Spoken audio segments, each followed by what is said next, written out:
अब बीजेपी अगले महीने दिल्ली में होने वाले एमसीडी चुनाव की तैयारी में जुट गई है। दिल्ली नगर निगम के चुनाव में इस बार बीजेपी गुजरात फॉर्मूला लागू करने जा रही है, यानी पुराने पार्षदों के टिकट काट दिए जाएंगे।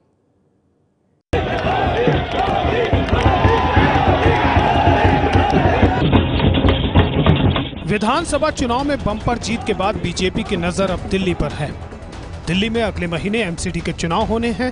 कल पार्षदों की बैठक बुलाई गई थी, जिसमें उन्हें बता दिया गया कि अधिकांश का टिकट कटना तय है।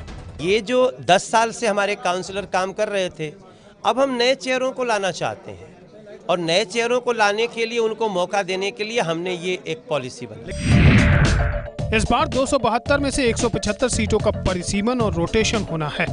इसका मतलब यह है कि कुछ आरक्षित सीटें सामान्य वर्ग में आएंगी तो कुछ सामान्य वर्ग की सीटें आरक्षित हो जाएंगी।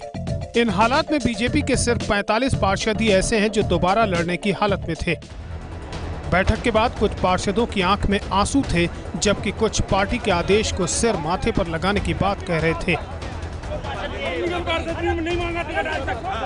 पूर्वी दिल्ली के पटपड़गंज से बीजेपी की पार्षद संध्या वर्मा हमारे साथ है, जिनकी आंखें डबडबाई हुई हैं। आंखों में आंसू हम साफ तौर पर देख सकते हैं। ये बताइए, ये आंसू कैसे हैं?